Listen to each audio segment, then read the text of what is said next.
bioinformatics, and now she's dual faculty in ISRA. Dual means she's doing computer application research as well as bioinformatics based research. And her research interest includes statistical software development, web technologies, handling databases, and data mining. She's involved in teaching also various courses related to database management, software engineering, related design, operating systems, metagenomic data analysis, graph theory, natural language processing, and advanced computer programming in bioinformatics.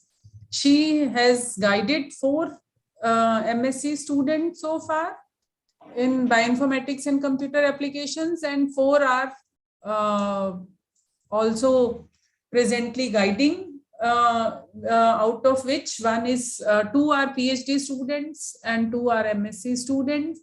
She has handled more than 10 research projects related to her area of research, and she has also visited Iowa State University and got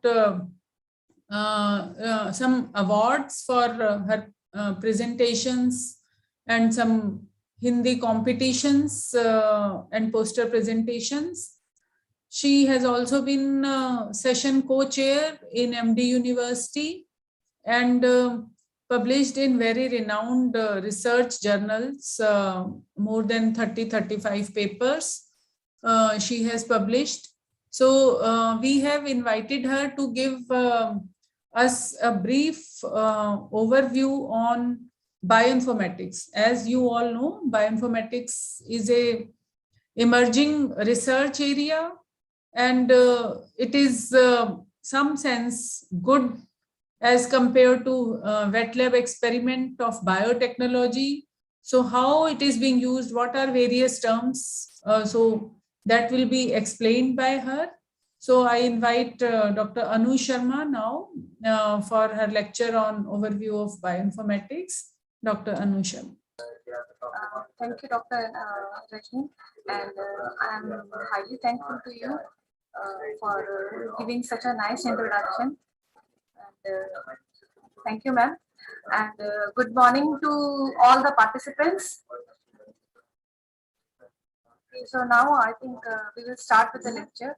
Let me first share with you the presentation that I have prepared for this lecture.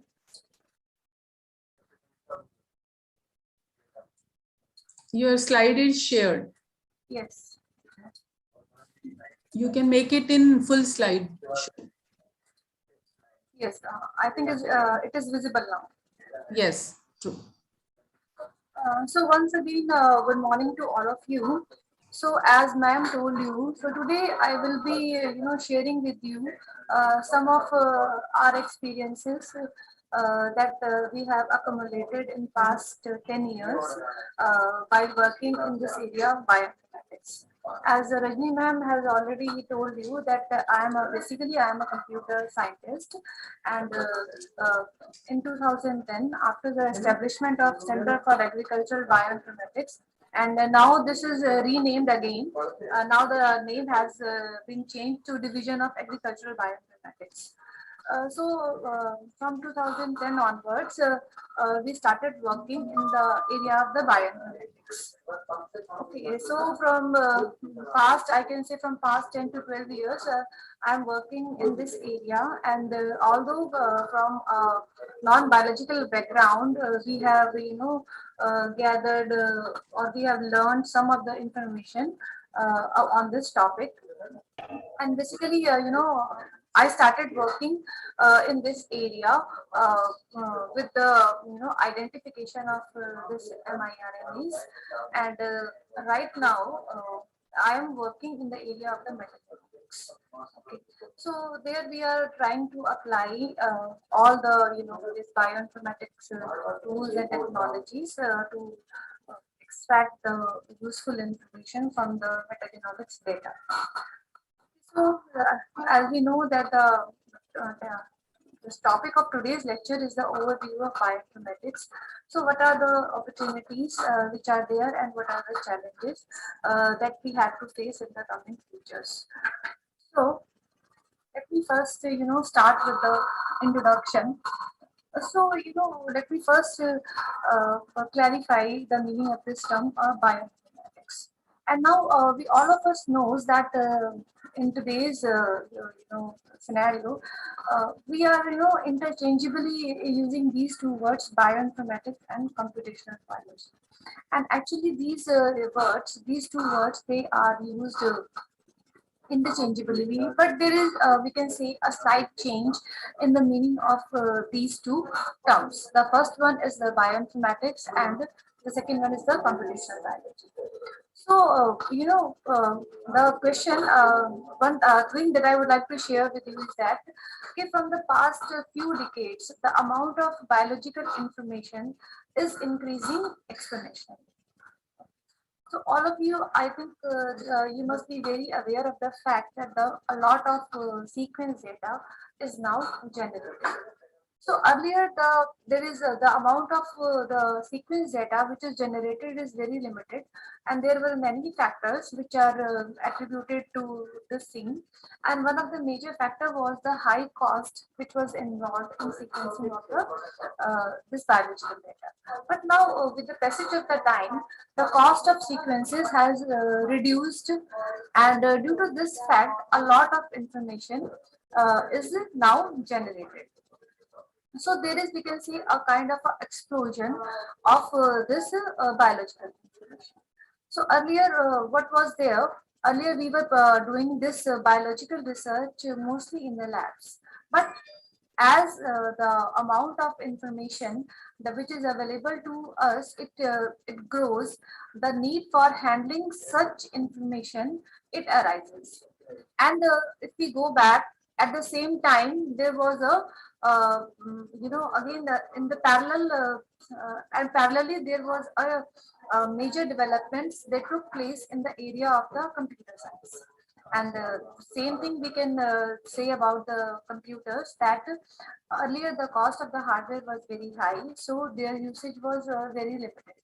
But as the cost of the hardware, it comes down, now it has become very easy, and now all of us know that all of us are doing or using computers for most of our tasks. So, these two parallel, technological changes, they lead to the need of applying the concepts of computer science on the data which is generated from the biological sciences. So these two things, they combine together. All of you, please mute yourself. All of you, mute yourself. There is a problem. A lot of noise is coming at the background. Anu, you can continue. Okay. So these two parallel developments, they lead to the development of new disciplines which we call as the bioinformatics, and another thing is the computational biology. So basically, what is the difference between bioinformatics and computational biology? So in the case of bioinformatics, we are applying, so we can say it is a combination of biology and computer science. This is what we, and other interdisciplines also. So this is their bioinformatics. And what is the computational biology? The computational biology is using this is the combination of computer science and biology. So basically, this is the basic difference between computational biology and bioinformatics. So biologist who is specialized in the use of computational tools and system to answer the questions of the biology, they are known as the bioinformaticians. And on the other hand, the computer scientists, mathematicians, statisticians, and engineers who are specialized in information theory.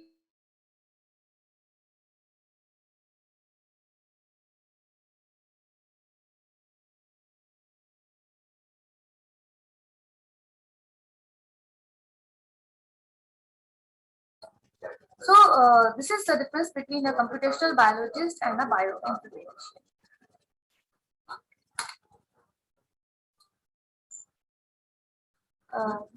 Is my screen moving? Yes. Okay, I think I am on second, on the first slide. Fine. So the actual process of analyzing and interpreting the data is referred to as the computational biology. So this is the definition of the computational biology. So this is the another picture that clearly shows what is the bioinformatics. As we can see from this picture, that bioinformatics is basically a central discipline. Okay. And this discipline is basically linked with many other disciplines. For example, it is linked with the molecular biology. It can take the input from the genetics. It can take the input from biochemistry. The input from biophysics can go into this in bioinformatics. Similarly, evolutionary biology, agricultural sciences, mathematical and statistical sciences, pharmaceutical sciences, and omics. That is a the large amount of the omics data. So, bioinformatics here, it is at the center of all these disciplines, and the data which is generated from the experimental from the experiments which are conducted in the different type of disciplines, they can combine in this new discipline, which is the bioinformatics. And we can see these are the supporting disciplines which are playing a very active role in the development of this discipline of bioinformatics. The first discipline which is playing active role is the computer science. The another thing is the information technology. Then we have database management systems and the computational resources. So this is a very good diagram which shows the actual nature of the bioinformatics. So we can say that bioinformatics is a central discipline which is linked with many disciplines of the science. And these disciplines of science and technology, they provide the infrastructure and interdisciplinary nature to bioinformatics.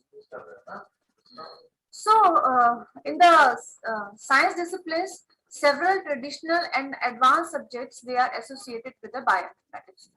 For example, this plant sciences, it can be combined with bioinformatics, animal sciences, molecular biology, genetics, evolutionary biology, pharmaceuticals, mathematical and statistical sciences, and omics sciences. And besides, in the support system, bioinformatics is now closely related with the other disciplines like computer science, information technology, computational resources, because and all these disciplines, they serve as the backbone for providing the this discipline of bioinformatics. Anu, So, yeah. 1 minute, Anu. Are you logged in with from 2 devices? Yes. I think there is one more person, Jyotika. I have sent her link also, because I think if the time permits. But she is not in. She is not in your room, right?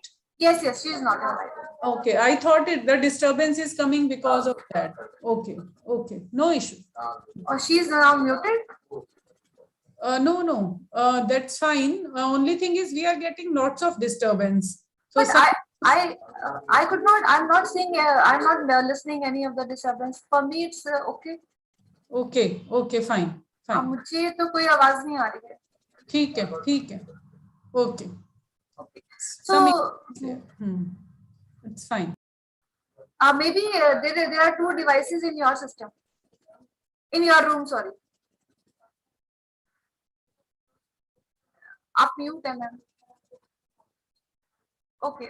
In my room, it is not. It's fine. Some participant must be having. I am requesting all the participants to please mute yourself. So therefore, these scientific disciplines and support system, they are combining to build a new discipline, which is called as the bioinformatics, for decoding the intricate problems which are linked to the biological systems. Okay, there are many problems which are intrinsic to the biological systems only. So what we are doing here, we are applying these information technology, computer science, and mathematical sciences and statistical sciences to solve these problems in an innovative manner. Okay, with the processing due to the involvement of computer science and IT. So there is a lot of development which took place in the area of computer science and IT, and now we are applying these innovations to solve the problems which are intricate to the biological sciences. So let me take you back to the history of bioinformatics.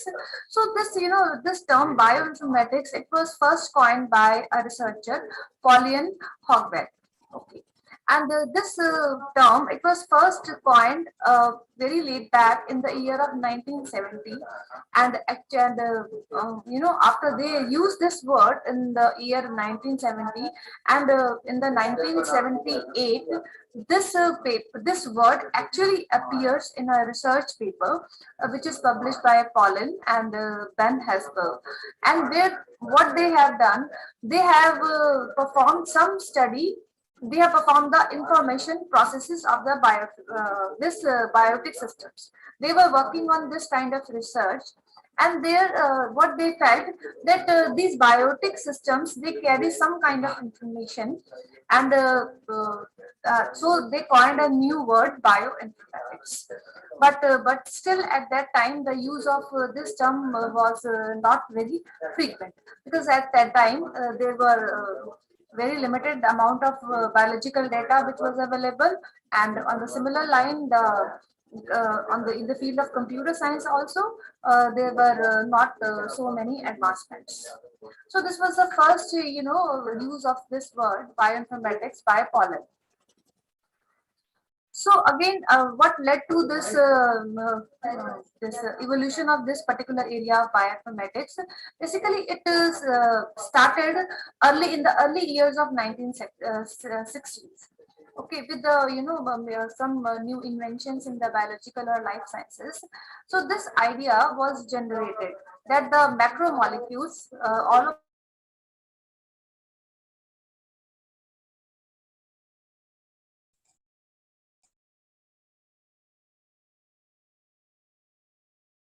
information, because they are actually expressed in an organism. But later on, it was they found that these DNA, deoxyribose nucleic acid, and RNA, they also carry a very useful information. And there is a need to decode the information or to extract the information which is present there in the DNA and RNA. So earlier it was thought that DNA is nothing but it is the sequence of four nucleotide characters like ATGC. But the pattern of these ATGC, it plays a very important role in understanding some particular kind of processes and this genetic information. So this idea was originated that these macromolecules like DNA and RNA, they carry very important information, and there is a need to study this information. So another area that lead to this bioinformatics is that the collection of the amino acid sequences which are available, they increased. So again, this pointed that there is a need for the generation of this. There is a need for applying the computer science or information sciences in this particular area. And as we all know that there is a increase in the high-speed digital computers. So all these things, they combine and give rise to the new field, which is your bioinformatics.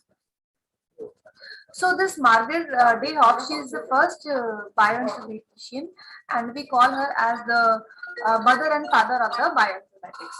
So her major contributions in this area, that she is a pioneer in the application of computational methods in the field of the biochemistry.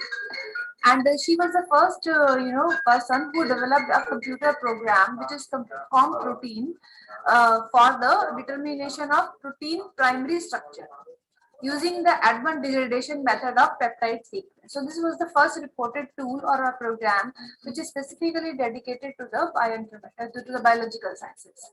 So again, her another major contribution of her is that that she developed the one-letter amino acid code. So amino acid is basically represented by the 3 nucleotide sequences, and she gave a one-letter code to the amino acid, and this is a very popular code which is still we are using. And she is the one who published the Atlas of Protein Sequences and Structure in 1965. So this was a brief about the what is bioinformatics and what is the history of the bioinformatics.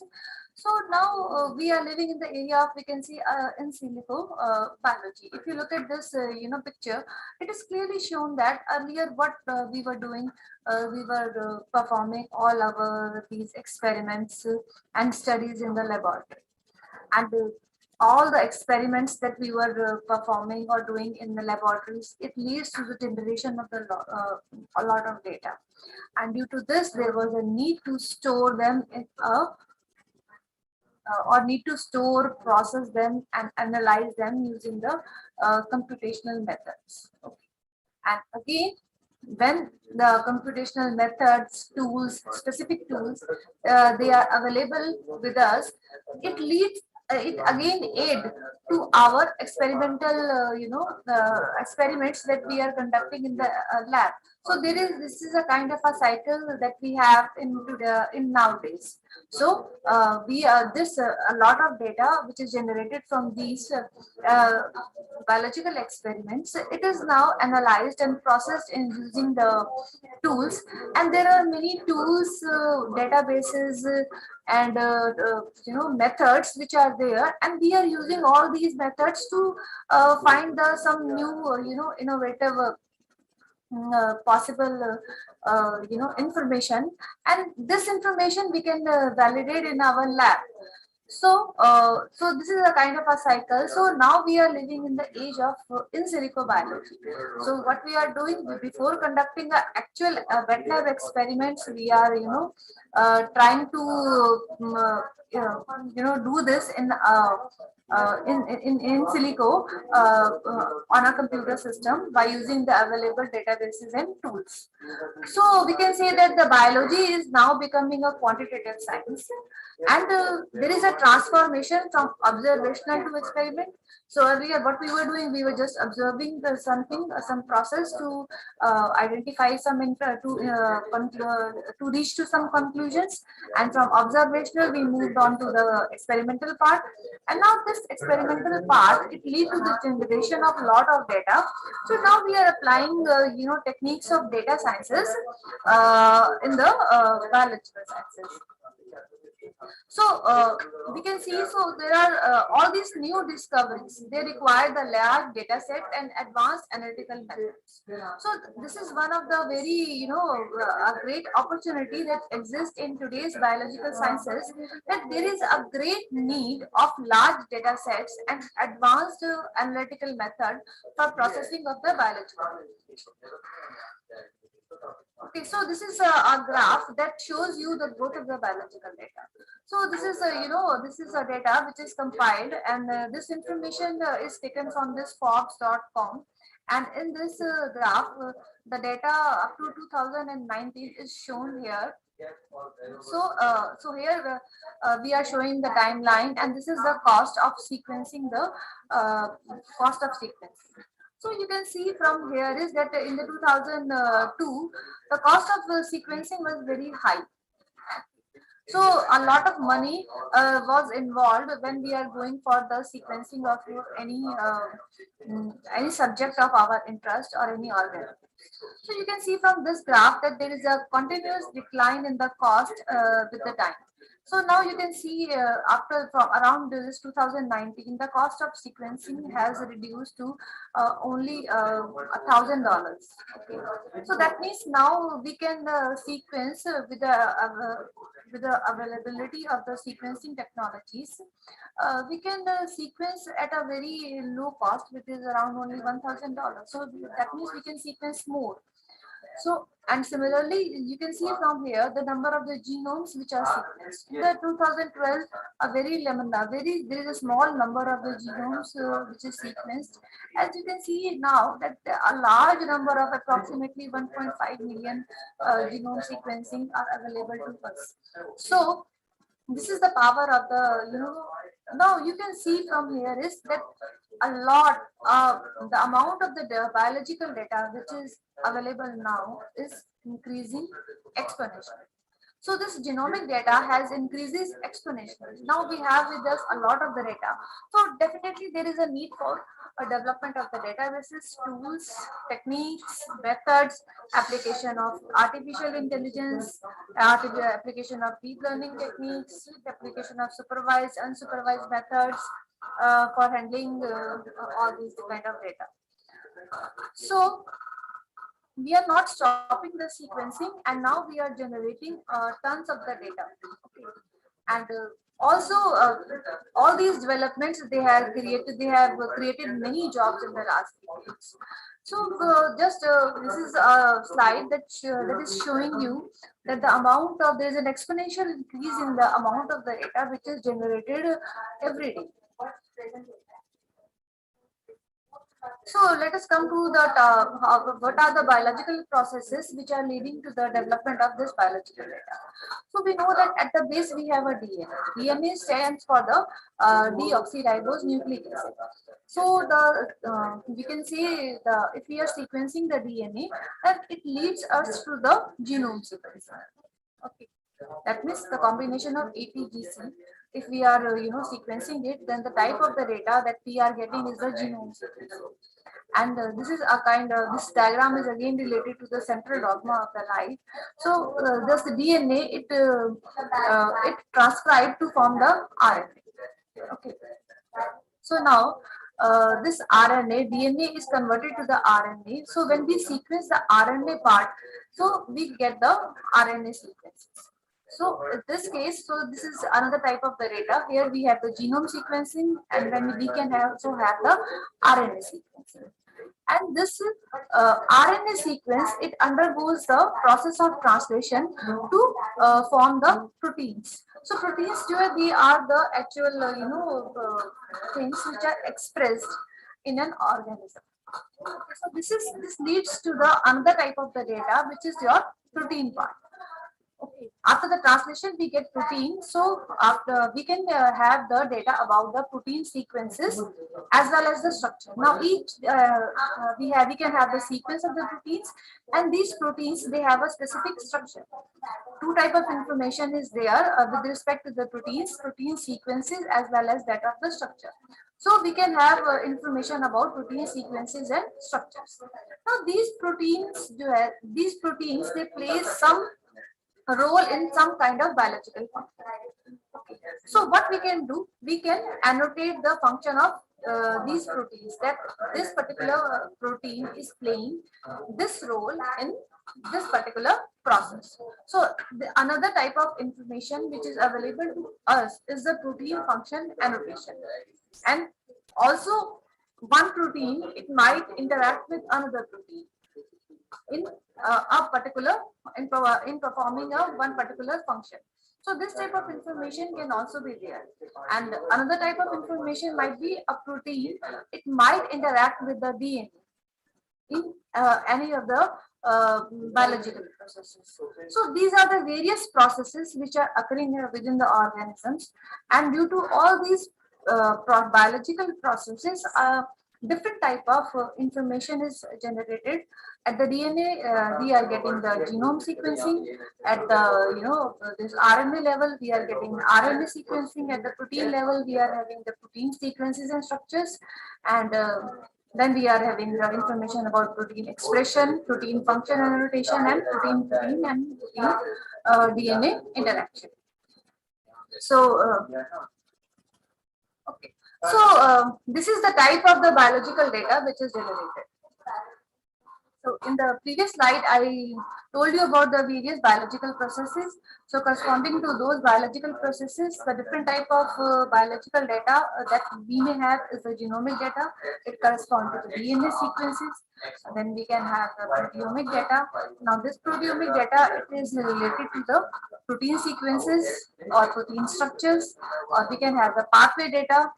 So this data, it corresponds to the various pathways which are involved in one particular process. We can have the taxonomic data. Taxonomy is basically arrangements where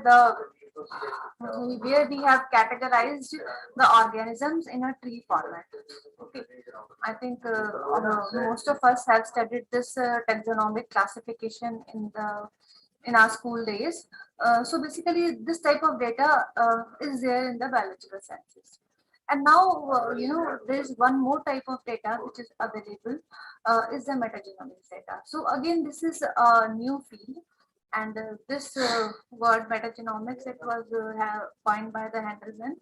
So basically, what is the difference between genomics and metagenomics is that in the genomics, we are mainly concerned with single organism.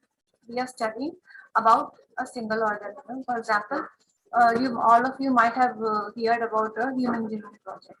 So in that project, the efforts were applied on sequencing of the human genome. Okay, so this is the genomic data that we generated. Because here the only for a similar and similarly a lot of data is now generated on different crops. Like we have the genomic data for wheat, rice, everything is now available to us. Now, what is the difference between genomics and metagenomics? The difference is that in metagenomics we take an environmental sample. For example, suppose we have taken a sample of animal gut. Now, all of us know a number of microorganisms they are present in the human gut, and for example, if you take the example of a human in case of human, also suppose what you have done, you are performing a kind of the biopsy, and you took some tissue sample. So in that tissue, a number of microorganisms are present. So the DNA which is extracted for some such samples, it consists of many organisms. So in metagenomics, what you are dealing with, you are not dealing with a single organism, but now you are dealing with the multiple organisms at the DNA level. So this is basically the difference between the genomic and the metagenomics. Okay. So here what I tried to emphasize on the type of the biological data which is available. So these are the different type of data that are available. Okay, so now a lot of different varieties of data is available. So there is a great need for having the biological databases. Okay, so a biological database is a database having collection of biological and other related information. Now, these biological databases, they are used at different stages of life sciences research. For example, to deposit the raw data. For example, so whenever we are conducting an experiment and suppose new sequence is there, so what we can do, we can submit that sequences in the available biological databases. Now, the another need for this is to store an interpretation of the experiment. So this type of information can also goes into the biological databases. And the results of the analysis processes, they can again become a part of the biological databases. Now search for matching the structures and sequences. So again, this is a part of the biological databases. So this we can say that these databases, they are an important tool to assist the scientists and the researchers.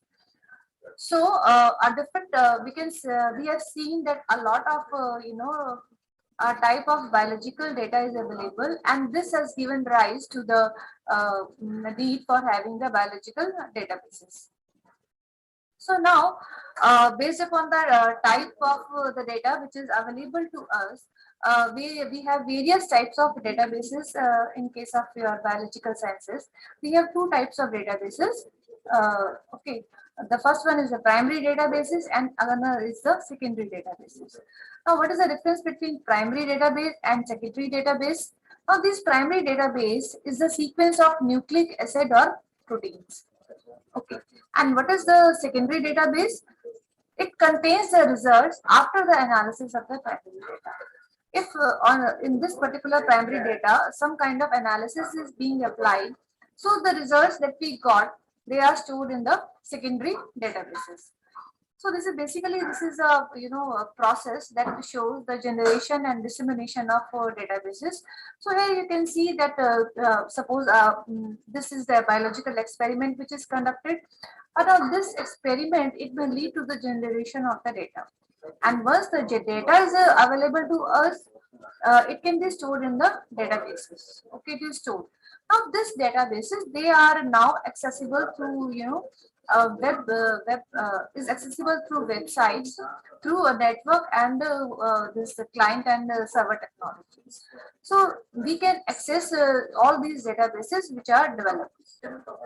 So these biological databases, they are we can say a special kind of databases which are there which are very specific to biological data. So these are the different again categories of biological databases. We have sequence database and structure database. So in this, I told you that in proteins, we have protein sequences. The proteins, they have sequences as well as the structure. So we have specifically designed databases which are dedicated for storing the structure of the database. So if we come to the sequence database, then this sequence database is now again divided into the primary database and the secondary database. So the primary protein database is your Swissprot. This is PIR and TRMPL. So these are specific databases that we can access to handle the access the protein information. And if regarding this nucleic acid, we have the databases like GenBank, DDG, BJ, EMBL. And now some kind, if we apply a kind of the processing on these primary databases, a new database is there, protein databases PDB is there, which is now which is again the primary database of a structure of protein is your PDB, and the SCOP and CAT, these are the secondary databases. Okay, and other related to protein and other secondary databases related to protein, they are EFAM, block, and ProSite. So this is basically an overview of categories of the biological databases. So huge database of mainly sequencing the data pouring in from many genome sequencing projects. So data into these databases is coming from many sequencing projects. And these databases, they are a very important tool for the scientists and researchers to understand and explain the biological phenomena. So you can see here, these are the biological databases. For example, we have a bibliographic database. It contains the information about the literature, okay, research papers which is available. An example of this type of database is Medline and PubMed. And another type of biological database is the Taxonomic Database. Now, this database contains the information, classification information, that how a particular organism is classified in the tree of life. So, example is the taxonomy browser species 2000. These are some of the examples of the taxonomic databases. Then we have nucleic acid databases. They contains the DNA information. And these are the very important databases which are used by researchers and bioinformaticians. And the example of these databases is Ncbi, EMBL, and DDBG. And another is the genomic databases, and they contains information about the genes. After using the this DNA information, we can get the information about the gene. And some examples of just gene level information is the ensemble, EcoSig, Flybase. And we have the protein databases, which contains the information about the proteins. And examples are Uniprot and Swissprot. And the biological databases dealing with protein families, domain and functional sites. And this databases, they contains information about the classification of proteins, identifying domains, and examples are ProSite, PFAM, and PRITS. And biological databases which deals with enzymes and metabolic pathways is KEG. This is again a very important database which is used, I think, almost by every bioinformatician. So these are the databases which are invariably used by all the researchers who are working in this area of bioinformatics. So this is basically here I am trying to show you the Ncbi database. This is developed by the National Center for Biotechnology Information in the USA. So what is there in the worldwide? We have three main nucleotide databases maintaining agencies. The first one is the Ncbi. So you can see here that this website, it contains the information, genomic information. Okay, so here you can submit your data, you can download the data, you can download the API, you can analyze the data. Okay, a lot many options are available here from this Ncbi website. Now we have another website which is your EMBL website. Now this NCBI website, it is maintained in USA, and this is the European Molecular Biology Laboratory, EMBL. Now this website is maintained, this database, EMBL database is maintained in Europe. Okay, so these are, we can say these are, we have three model agencies which are maintaining the biological information or data. First one is NCBI, then we have EMBL, and from Japan we have DDBJ. Okay, this is the bioinformatician, and this DDGBA center, it provides sharing and analysis service of data from life sciences research and advanced sciences, and this is maintained in the Japan. So these are the three important or major resources of biological information. Now we can see from here this we have three nodal databases. Here one is GenBank, then we have DDGBA and MBA. So some are submitting your data in this NCBI, and some are studying in the some are depositing in DDGBA, and some are depositing in EMBA. So what important point is there, that these three databases, they are integrated with each other, and they actually collaborate with one another. So in case one sequence is submitted in the one database, then automatically it is reflected in the other database. So basically what they are trying to do is they have integrated them so that at one point of time only the latest information will be available to the user.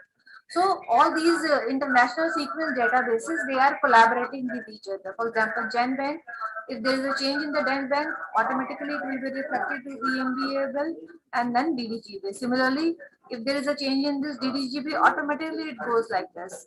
So now we can see from here is there are various, this NCBI is doing this, and here the nodal agency is CIB, and this is the EPI. And these enters that, so again you can submit and get the updates from NCBI. You can submit your sequences and get the updates from CIB, and you can perform the submission of your sequences and retrieve the information from EBI. Okay, and these these are the utilities or services, Ncbi, get entry, and SRS.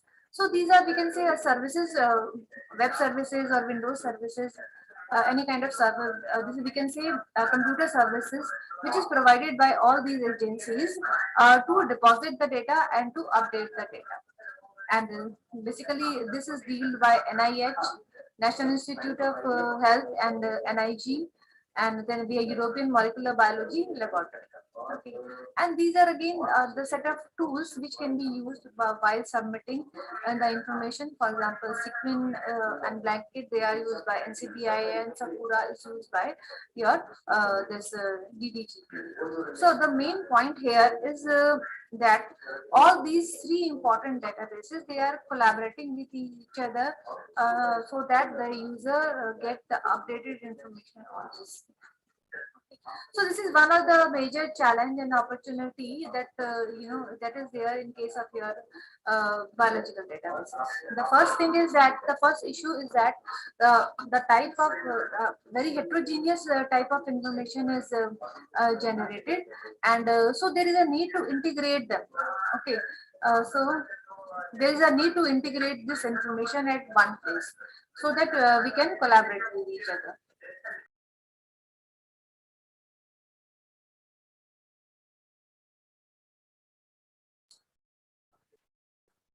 Okay, so there is a need for the collaboration. So there is a collaboration of all these international sequence databases.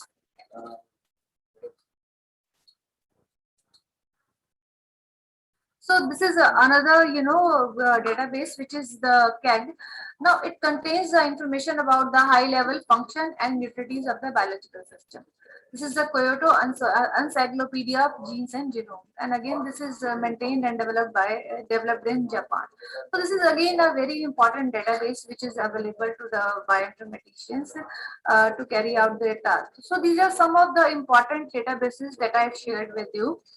So we can see the type of the information is very different in these databases, and also different type of databases are developed at different point of time. So one of the issue is there that there is a need for integrating the databases. This we have discussed. So these are some of the issues and challenges which are there. So we can see that data generation is there at many places, but they are not connected with each other. So there is a need to provide a single point access to all the biological information which is being generated, and multiple comparison issues. So this is again a very important issue. Okay, suppose we are performing a comparison with one database. So if the database is a different place, then we have to perform this comparison part at multiple places. Okay, so again, this need a solution from the computer scientist and information sciences. And another important, point is that the dimensionality of the biological data is very high. So if the dimensionality of the biological data is very high, then obviously the processing of this type of data will take a lot of time.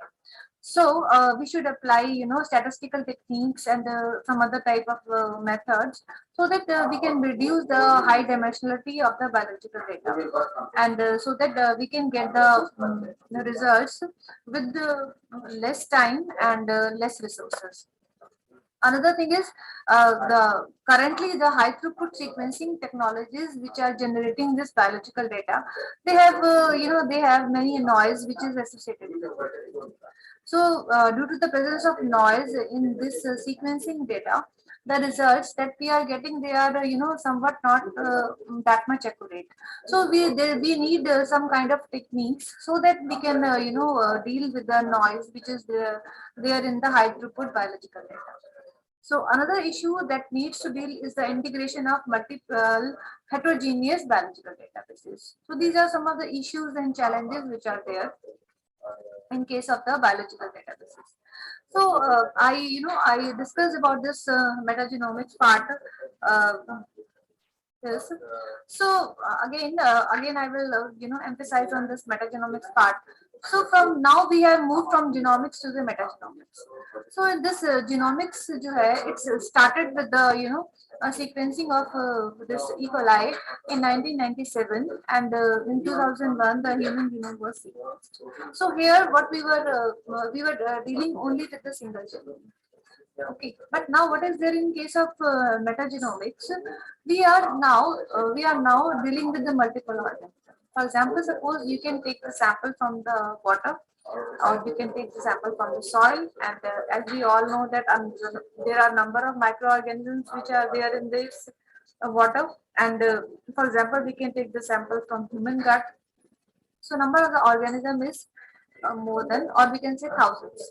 So this is the metagenomics part of this. So what is metagenomics? It is the study of genetic material which is recovered directly from the environment. So metagenomics is the application of modern genomic techniques to the study of communities of microbial organisms directly in their natural environment. For example, we are taking the sample from the human gut, and then we are going for the sequencing of it. So we are bypassing the need for the isolation and lab cultivation of the individual species. So this is a relatively a new area of the research in the bioinformatics. Okay, so this is the metagenomic analysis. Suppose we took this soil sample, and we perform the sequencing of it. So after the sequencing, we get something like this ATGC, ATGC. So once this sequence information is available to us, then we have to move on to the assembly. Okay. Now this assembly, after the assembly of this sequencing data, we can have with us the context and scaffold. And once we have with us the context and scaffold, then we can move on for the taxonomic characterization. For example, this first one, it belongs, now I have shown, earlier all were shown in the black color.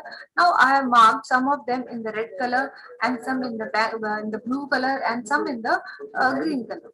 So that means they are now different from each other. In case of genomics, all are from the single color, that they are from the single organisms. But now you can see that this might show that the sample It may contain three organisms. The red sequence, it represents one organism, and this green one, it represents the another organism, and the blue one, it represents the different kind of organisms. And once we have done this taxonomic characterization, then we can perform the things like annotation, gene prediction, functional annotation, and process level annotation using the databases. So this is the metagenomics part. So this is these are the basic tasks that we want to perform during any metagenomics data analysis. The first point of interest is that we want to know that who is there. That means which organism is present in the sample. Okay. Once we know that this particular organism is present in the sample, the next thing is that we have to find out what they are doing. Okay, so this basically deals with the functional profiling. And once we have done this, after we can go for this, that what does it all means? This is the statistical analysis. So this is basically the metagenomics data analysis task that we wish to perform. Okay. So I will, skip these. But I think we are already approaching the time. So I will skip these slides and.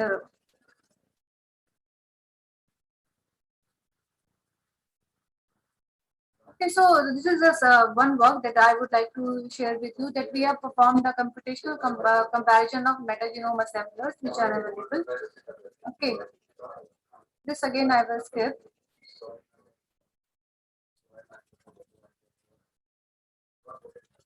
So now I will discuss. I would like to share with you that a lot of information is biological information is now developed, and to deal with this kind of biological information, Ashoka, a supercomputing hub for omics knowledge in agriculture, is established at ICAR ISRI.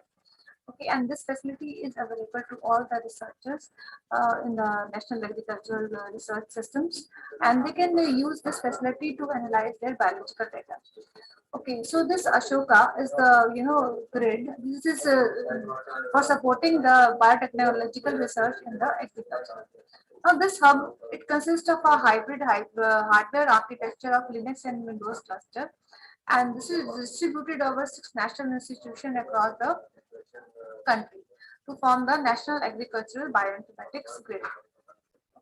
So this is basically the configuration of the Ashoka. That it now consists of 30 node Linux cluster with 2 master, 16 nodes Hadoop cluster with 1 master, 16 node GPU cluster with 1 master, 1 SMP of 60 cores with 1.5 terabyte RAM, and 1 SMP of 128 cores with 1.5 terabyte RAM. Then a number of web applications and databases, they are installed on this server. And now, in order to access this particular Ashoka facility, one biocomputing portal is also developed at ICR ISRI. Now, users they can get an account, they can create an account on this biocomputing portal, and then they can perform various type of analysis, biological analysis part they can perform. So it provides various type of services. For example, application services it is providing, the grid information services they are provided, user authentication services, data management services, and email notification.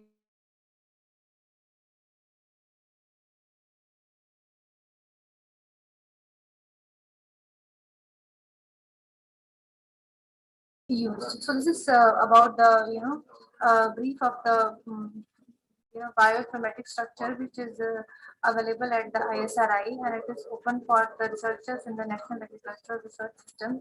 And I think now we have Jyotika with us. Jyotika, are you there? Yes, ma'am. Now she will take you through some of the I think one of the databases like NCBI. Huh? Yeah. You may share. You can just take one, okay? NCBI or one or two. I think there we are only we have 5 minutes more. Okay, ma'am. I will speak about NCBI only. Yes. Yes, ma'am. Ma'am, you have to unshare your screen, then only I can share.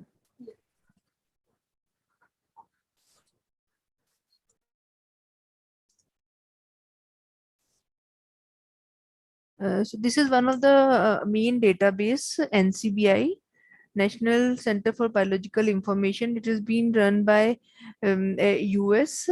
This is a main primary database, and it has another n number of databases concerning with the assembled data, the one that we receive after sequencing, the assembly files, the biocollections, some projects, the assembly projects, few biosamples, the database on few biosamples. They are a database, or they are also having database for books, means all the biological books they have collected here. There's certain database for the clinical trials that have been going on in the world. They have this conserved domain database. There is certain databases on the variants, the gene. There are few databases on the genome also, the complete genome, the one whose species whose genome has been completely sequenced. We have the repository here. There are some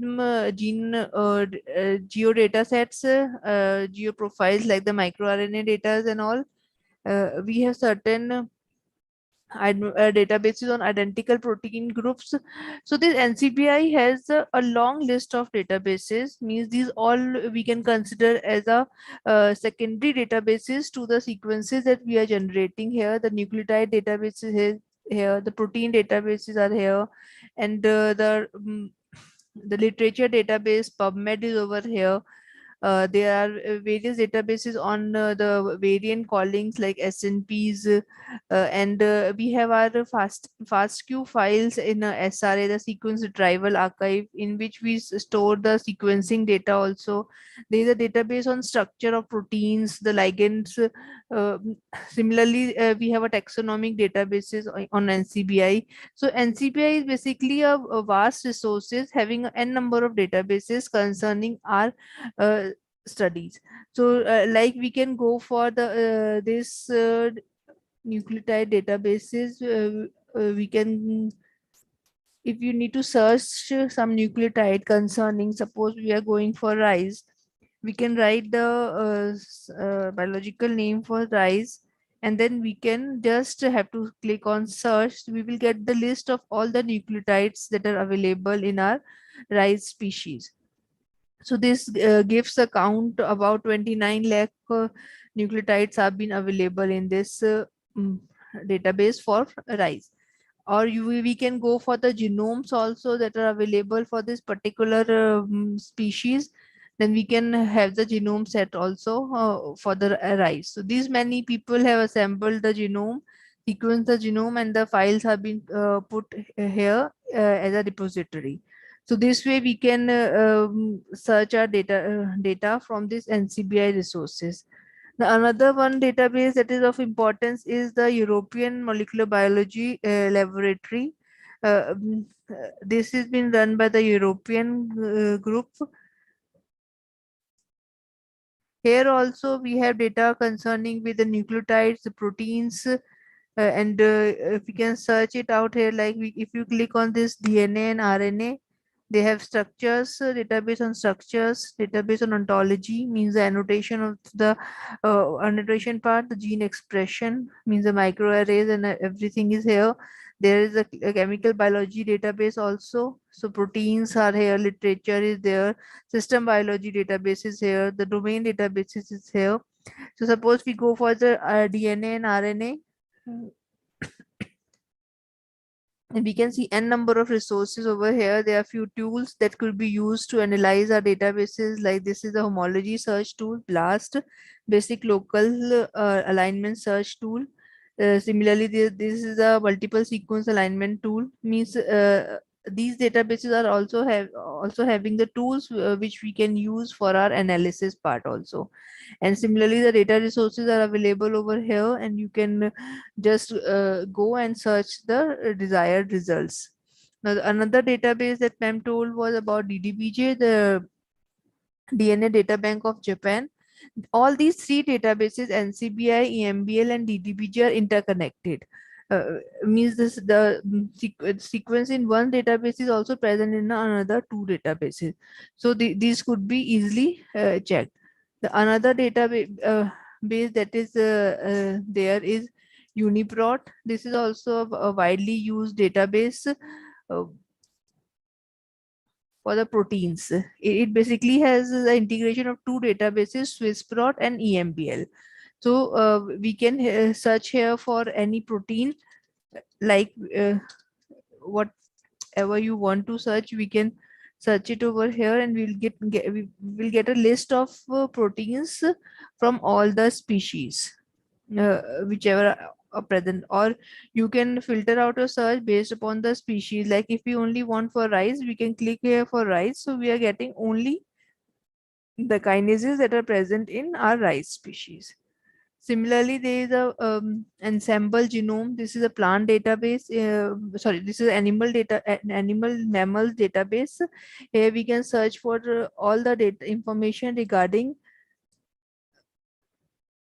the mammal. Suppose if anybody wants to go for human, then we can go and search out for human. We will get the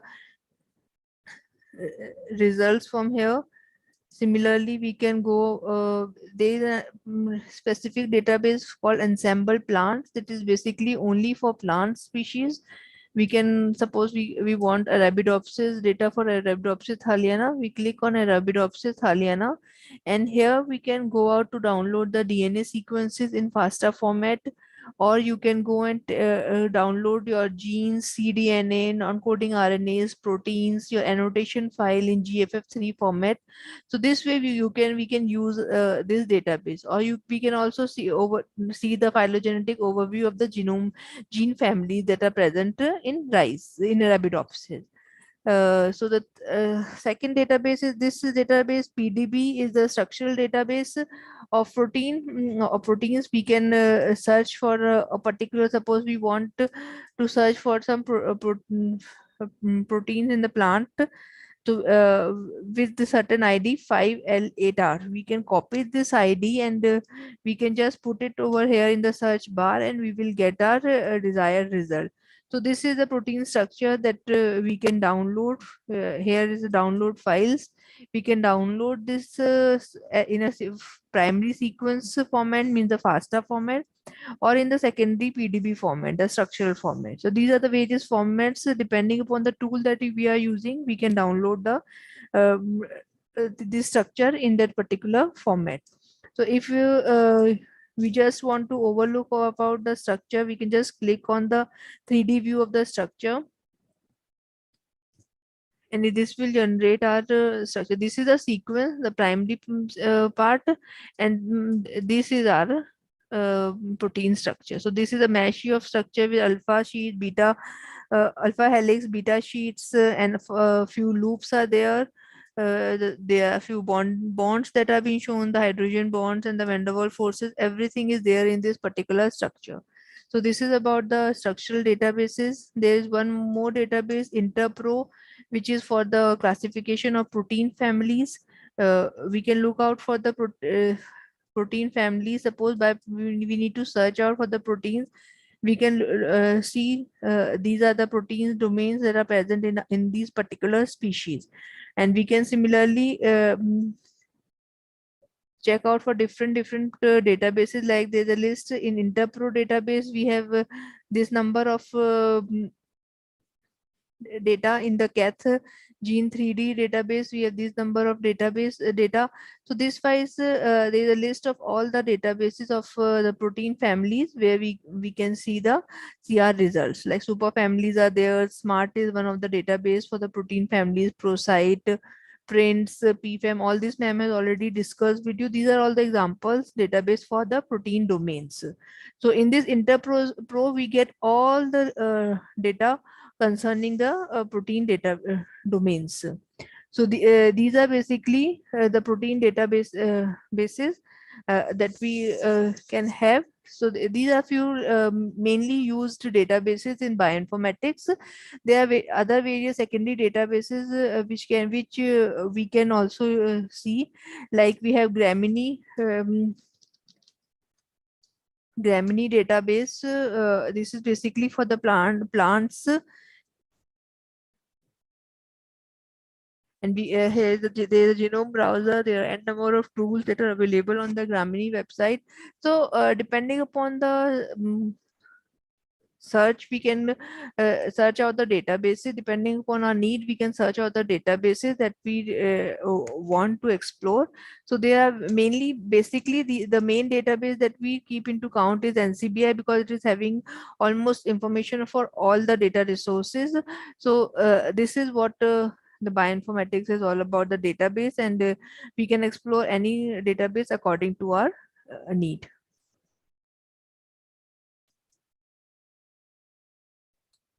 Thank you, Jyotika. In case you have any queries, participants. Yeah.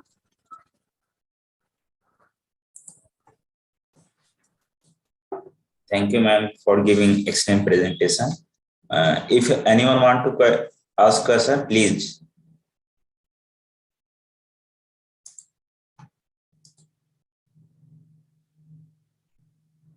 So there is no any question. So thank you, ma'am, for giving your excellent presentation. And if anybody will ask, we will contact you. Thank you for giving valuable time, ma'am. Okay, sir. Thank you very much for patience listening. Thank you, ma'am. Okay. Okay, the next lecture of Dr. Ramasubramanian sir on radiation analysis. Sir has to complete the portion of his lecture on radiation. So I welcome to Dr. Ramas sir for giving your lecture. The floor is yours, sir. Okay, thank you, Dr. Dilip. I hope I am audible to all. Yes, sir. Yes, sir. Okay. So now let us continue with the discussion on this dummy variable, indicator variable on the main or different variable side. That is logit and profit. When the study variable or the main variable or the dependent variable is categorical, then we cannot go for the usual multiple linear. We have to go for this logistic regression. So to set the stage, let us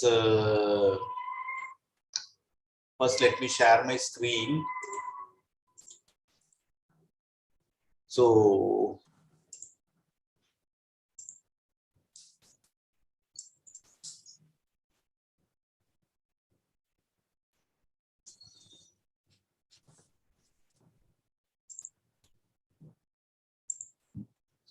now let us see what things will be covered in this 1 hour lecture.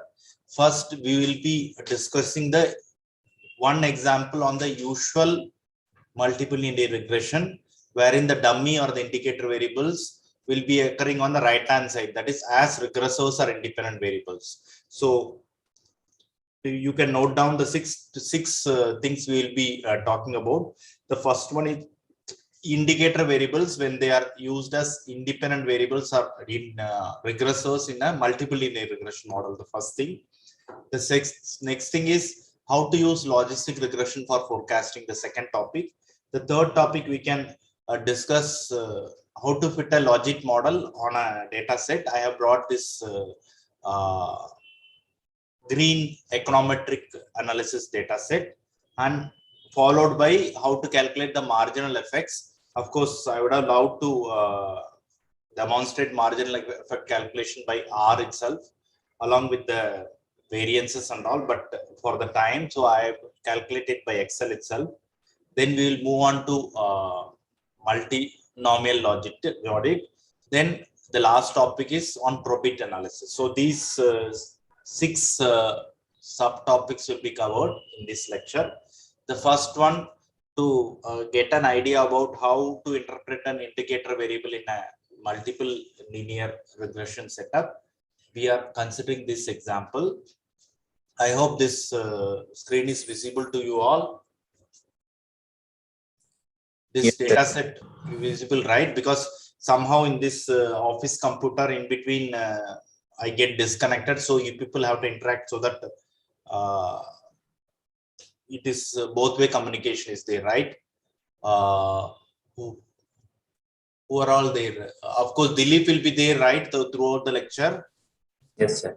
Okay, thank you. So in case I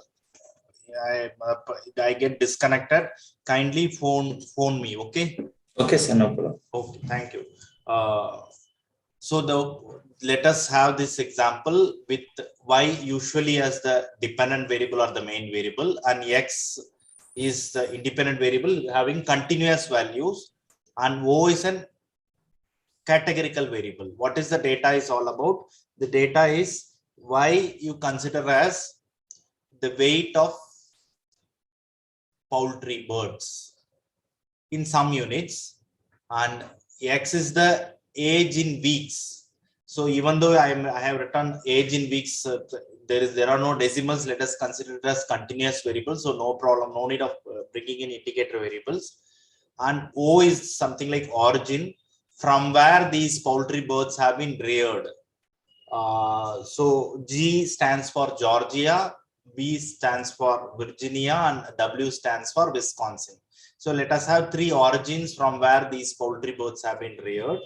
So we are going to fit a multiple linear regression model taking y as the dependent variable, x and o as independent variables. X is continuous, o is categorical. So because it is categorical, we are bringing in the indicator variable concept here. So people have understood about this data set. Any response? Yes, sir. So by name should I call?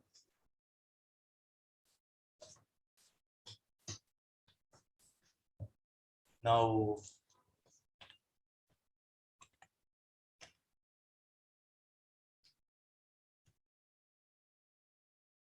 who is there?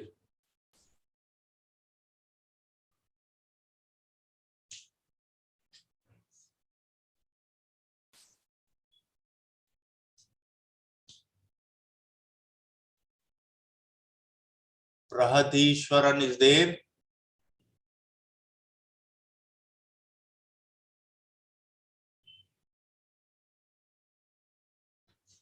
Sujit Sarkar. Nobody is responding.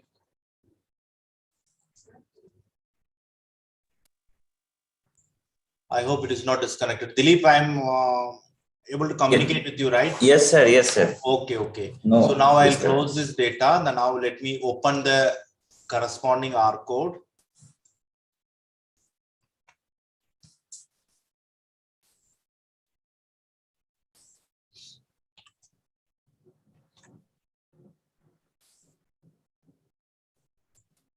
The same file we are reading. So this the same data set, y weight, x is age, and o is the origin from where those poultry birds have been reared. So 13 data observations are there. The first one is just number. We are not going to use it. So I'm taking it out from the data. So -1. First column I'm deleting. So then we are going to fit again linear model only. We are not talking about logic or probit. We are talking a multiple linear regression model with y as dependent, x is continuous, and note that o is categorical, but we are introducing into the model. So how we are going to do that?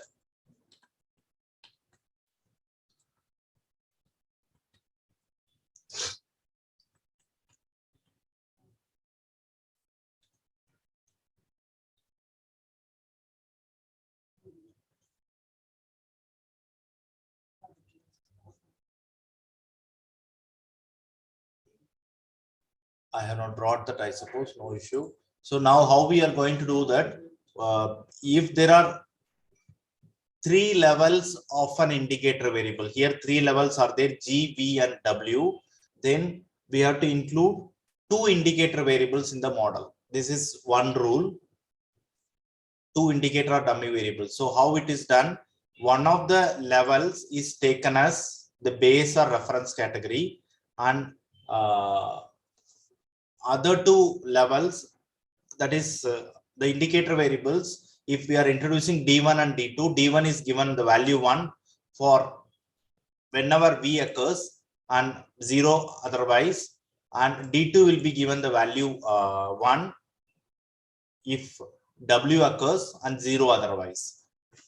So one thing we have to keep it as base. So we here, let us take G as a base, and R by default, it arranges these letters which are categorical by alphabetical order. G comes first, then V, then W. So G by default, it takes us base or reference category. So let us run this model.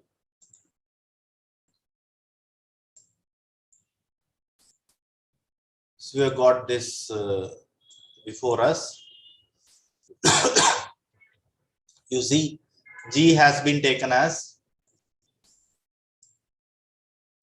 reference category with which we will be comparing. So that's why both the indicator variables, here it is written V and W.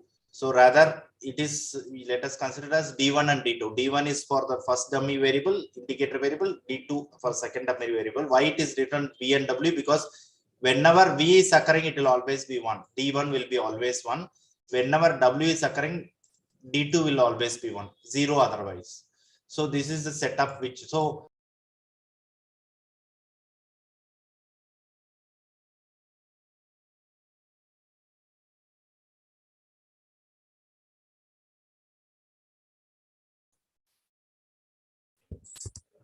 Disconnected, sir. Wait, I am calling you.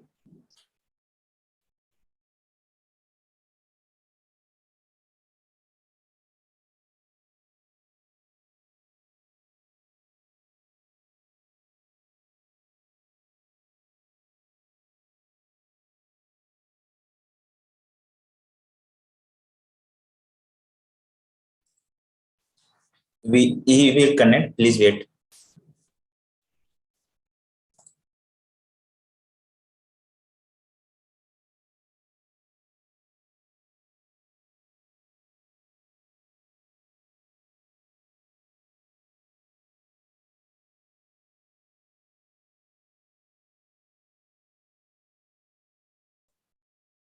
okay. Okay, now I am audible, right?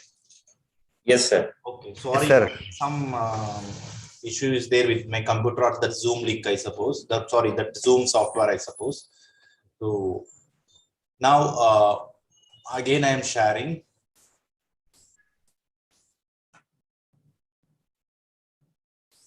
So we were discussing about this. I told this when there are 3 levels of an indicator variable, then 2 indicator variables have to be introduced.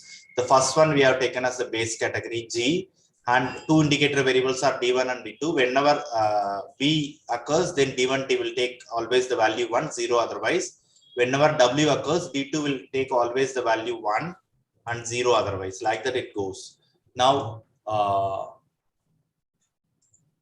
we can change the reference level. You see, re-level, reference level to something else as well. Say if W, instead of G, we can change it to W as well. So if you are changing that, again, we are seeing the contrast, you can see. Now W has been taken as the reference level, and G and V are coming. G and V are coming in that alphabetical order. So earlier we have fitted a model by taking G as the reference level. So let us see the results. So these are the results. So now this X is nothing but continuous. This is intercept. X is continuous. So the same interpretation goes. X is nothing but age. So average change in the weight of the poultry bird when X changes by 1 unit. Here it X is in age in weeks. So 1 week it is changed. Then the increased. Then the corresponding average change in the weight of bird will be increased by 0.48 units of that weight. So agreed that that is a regression definition, right? Average change in Y per unit change in X. Because X is continuous, we are talking in terms of per unit. But in case of this categorical variable, how we interpret, we always refer to the base or reference level. What reference level we have kept? G as the reference level, Georgia, that location as a reference level. So when the rearing of the bird, poultry bird, origin of the rearing of the bird changes from the Georgia origin to Virginia origin, the weight of the bird is decreased by 0.27 units. That is interpretation. And this is what, when again we will be referring to the base category only, that Georgia. When the origin of rearing of the bird is changed from Georgia origin to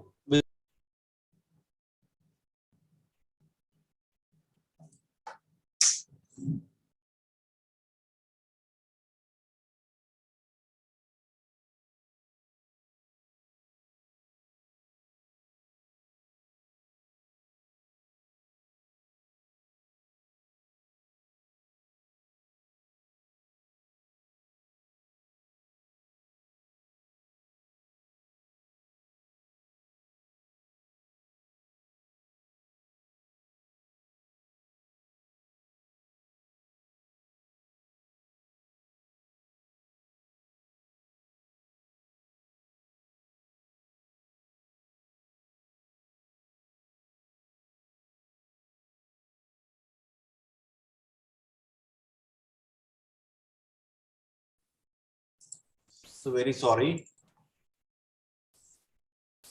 Okay, sir.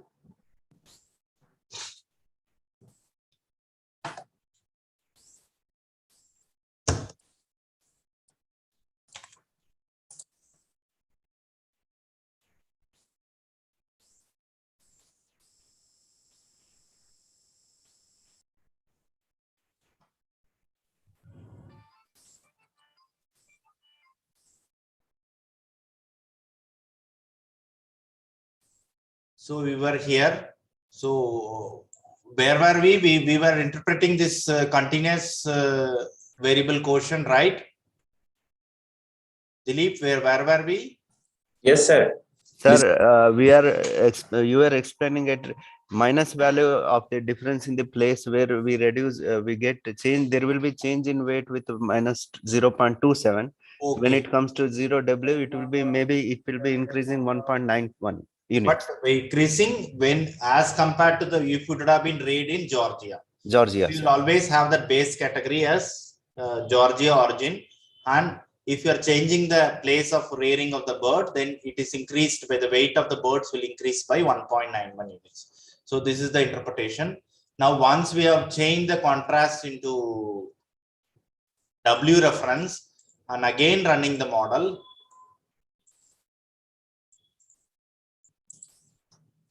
and getting the interpretation, you can see the same thing comes in the opposite sign. Earlier it was Georgia as reference. Now this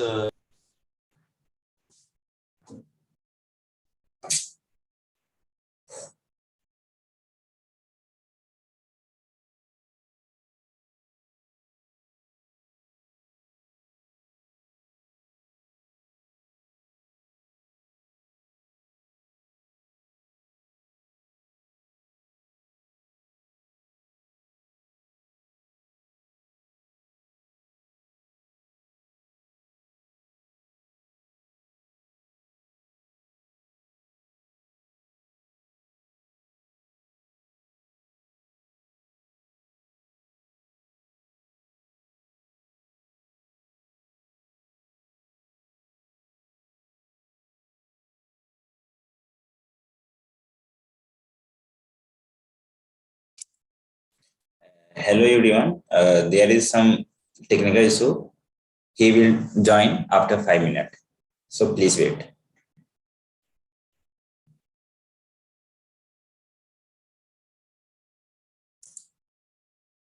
He will join with another system.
Yes, sir.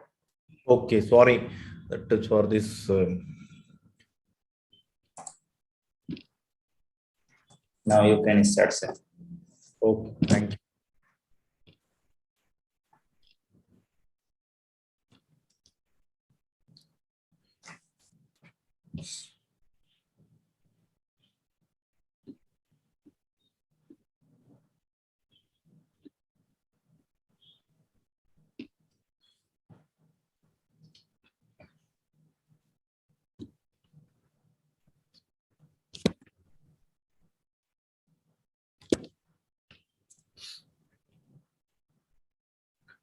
So now let us so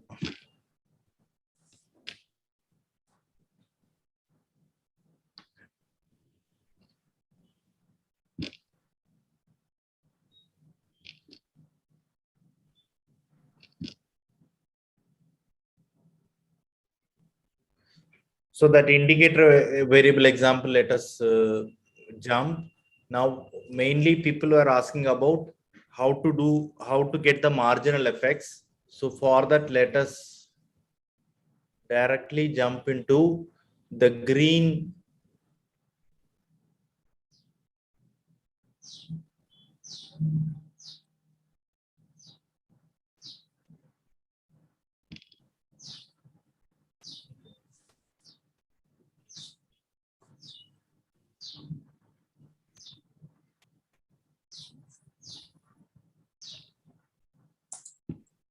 So this is the data set taken from this econometric analysis book, green, and you can see there are, you ignore the first column, that is just the number of observations. So that is how many? 32 observations are. So who are asking about marginal effects the other day? Who was talking about marginal effects? No response.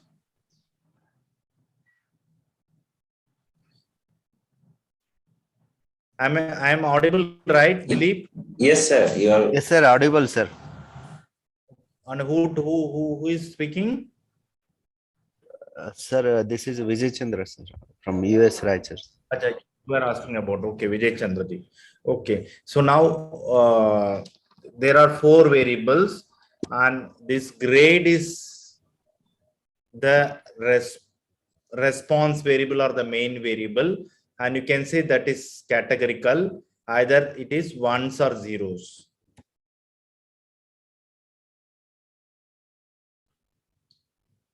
And these are the 3 independent variables. And independent variables also we can see 2 continuous and 1 discrete or categorical. And because it is just 0 and 1, we need not go for that, including the directly this because 2 levels of indicator variable, 1 indicator, 2 levels of the categorical variable, so 1 indicator variable will be included. So either to include, so either itself will act as an indicator variable. So now a logic model.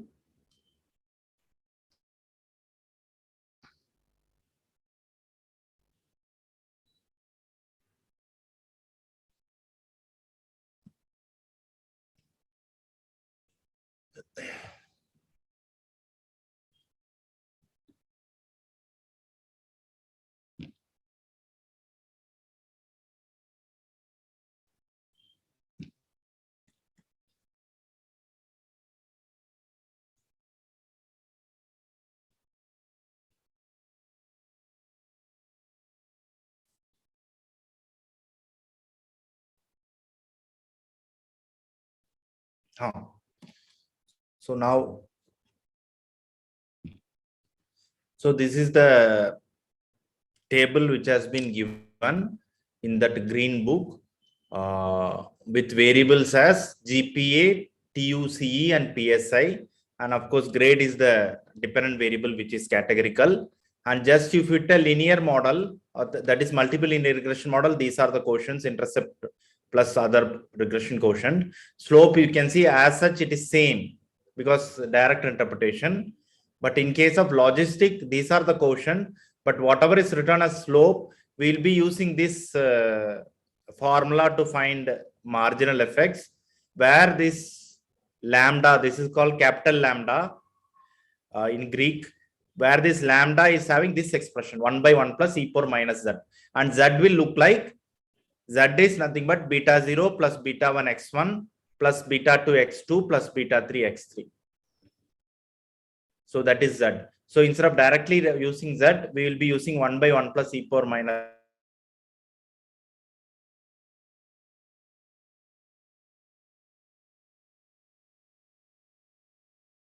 z for this lambda expression, 1 minus of the same expression, the average of the TUC, average of the PS.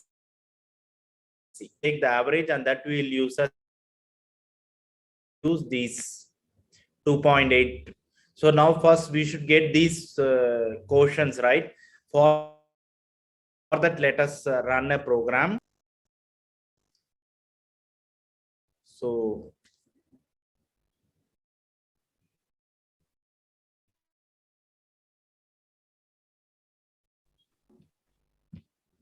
Dr. Dalip, Yes. there is continuous internet connection problem, and it is a very important lecture. So we request you to rearrange this lecture on some other day with proper connectivity. Okay, ma'am. Let me discuss it, sir. So now also problem is there. Sir, sometimes sound issue is there now, no, actually. Yes, it is frequently breaking and the voice is not coming. And we are not getting anything, as it is a very important lecture and we want this lecture properly. Sorry. So Dilip, I will contact you and accordingly let me. Hello. Will you people agree after 5:30 or maybe before 11:30? After 5:30 is okay, ma'am. After 5:30. Yes, ma'am. Okay. So okay. So we will. Madam, today or tomorrow, madam? I will have to. We have to ask Dr. Rama, like his. Madam, today during working hours will be best, madam. You see how working hours we have, sessions till 5:30.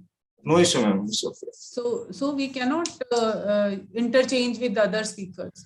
Fine, madam. So that is not possible. Now our slots are completely blocked, madam. Okay. Fine. No issue.